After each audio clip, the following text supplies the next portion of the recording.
hadir di tengah-tengah kita para abadi, para ulama yang datang dari Hadramaut, dari berbagai tempat, di antaranya di Muqaddimah Habib Abu Bakar bin Taha Al-Habsyi wa Habib Abdurrahman bin Taha bin Adnan, kadalik Da'i Allah Dr. Habib Hashim bin Abdurrahman Al-Aidrus, dan tetamu-tetamu yang lain yang mohon maaf saya tidak sebut satu persatu. Alhamdulillah kehadiran kita bersama mereka insyaallah membawa keberkahan dari Allah Ta'ala.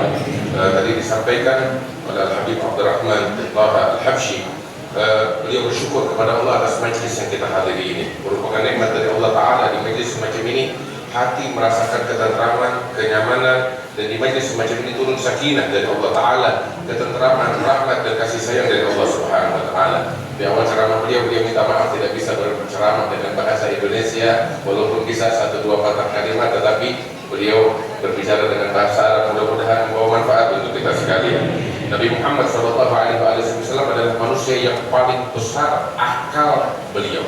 Manusia yang paling kuat akalnya adalah Rasul SAW.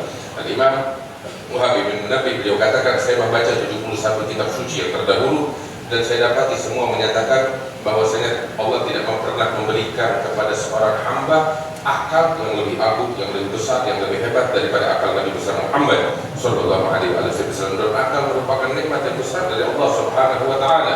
Sayyidina Al-Aidrus beliau mengatakan bahwasanya Allah tidak memberikan suatu nikmat kepada seorang hamba yang lebih besar dari 2 hal. Apa itu? Akal dan adab. Akal dan adab ini kedua nikmat yang merupakan nikmat yang sangat besar dari Allah Subhanahu wa taala.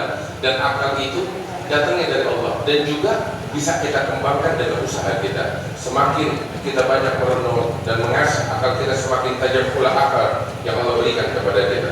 Hadirin yang dimuliakan Allah Subhanahu wa taala, akal itu merupakan hal yang sangat penting. Ilmu pun penting dan harus berdampingan. Sampai dikatakan terkadang orang itu diberikan ilmu lebih besar dari akalnya. Dan ini yang semacam ini dikhawatirkan ilmunya membuat dia lupa daratan ketika ilmunya lebih besar dari akal. Sebab akal yang dapat mengekang dia sehingga tetap berada di rel yang lurus yang diridhai oleh Allah Subhanahu wa taala. Hadirin yang dimuliakan Allah, kita saat ini berada di majlis Habib Ali bin Abdurrahman Al-Habsyi. Beliau juga merupakan salah seorang yang memiliki akal yang luas, akal yang tajam, akal yang hebat, yaitu Habib Ali bin Abdurrahman Al-Habsyi. Beliau lahir tahun 1286 Hijriah dan wafat tahun 1968 Masehi. Ya, lebih dari 100 tahun beliau hidup menyebarkan agama Allah Subhanahu wa taala. Habib Ali lahir di Betawi, di Jakarta ini, kemudian beliau dikirim oleh ayah beliau ke negeri Hadramaut untuk belajar di Hadramaut dan menetap di bawah asuhan Al-Habib Hasan bin Ahmad Al-Aidrus. Tadi sahabat kami Al-Habib Hashim bin Abdurrahman Al-Aidrus cerita tentang hal ini, bahwasanya dahulu Al-Habib Abdurrahman Cikini ini, Al-Habib Abdurrahman bin Abdullah Al-Habsyi punya hubungan erat dengan Habib Hasan bin Ahmad Al-Aidrus. Punya hubungan erat sehingga beliau berpesan kepada Habib Hasan bin Ahmad Al-Aidrus untuk mengasuh putra beliau yaitu Habib Ali, dan dikirimlah ke Hadramaut di bawah asuhan Al-Habib Hasan bin Ahmad Al-Aidrus. Sehingga Habib Ali itu tinggal di Bor, satu kampung tidak jauh dari Sewun, tidak jauh juga dari Tering, tempat tinggalnya Habib Hasan bin Ahmad Al-Aidrus. Ya, beliau tinggal di situ. Beberapa waktu pergi ke Sewun, balik lagi ke tempat ke kota rumahnya Habib Hasan Al-Aidrus di Bor.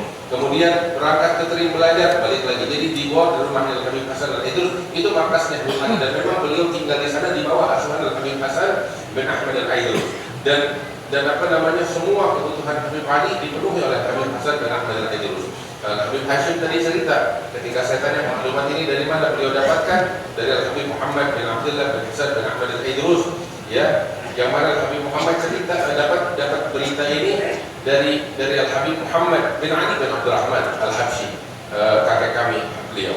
Nah, kemudian juga Habib Ali ketika di Hadramaut belajar kepada Habib Ali Al-Habsyi, Habib Ahmad bin Hasan Al-Abbas, belajar kepada Syekh Hasan Muqaddam, belajar juga kepada Habib Aidrus bin Umar Al-Habsyi. Kemudian beliau kembali setelah mengambil ilmu dari ulama-ulama yang sangat banyak di negeri Hadramaut, kembali ke Indonesia ini, ke Nusantara. Beliau mendirikan Majlis Ta'lim Kuitang ini, ya, yang penuh keberkahan, dan menyebarlah ilmu. Berapa banyak orang yang mengambil ilmu dari tempat yang mulia ini, berapa banyak orang yang mengambil bimbingan dari tempat yang mulia ini, berapa banyak orang yang sampai kepada ridha Allah melalui majlis yang semacam ini.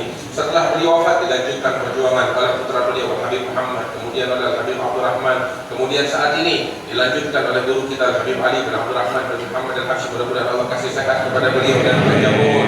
Dan ini dimulai dari niat yang bagus yang tertanam di dalam hati Habib Ali, sehingga keberkahannya terus mengalir sampai hari kiamat. Alhamdulillah, lebih daripada 100 tahun lebih majlis ini diadakan oleh Habib Ali bin Abdul Rahman Al-Habsyi, dan semua pahala terus mengalir di lembaran-lembaran kebaikan Habib Ali Al-Habsyi dan setiap orang yang ikut andil di majlis ini. Alhamdulillah, mudah-mudahan kita mendapatkan keberkahan dari Allah Subhanahu wa taala. Ini sedikit yang bisa saya terjemahkan dari apa yang beliau sampaikan, dan di sini masih ada Habib Mustafa Idrus, kita ingin mendengarkan beberapa dari beliau juga, dan banyak lagi para ulama. Mudah-mudahan apa yang disampaikan membawa manfaat untuk kita sekalian. Allahumma ja'alna ala hadza jam'an marhuma wa tafarruqana min ba'di tafarruqan ma'suma wa la taj'al fina wa la minna wa la ma'ana syaqiyyan wa la mahruma wa sallallahu ala sayyidina Muhammad wa alihi wasallam. Alhamdulillah rabbil alamin. Assalamu alaikum warahmatullahi wabarakatuh.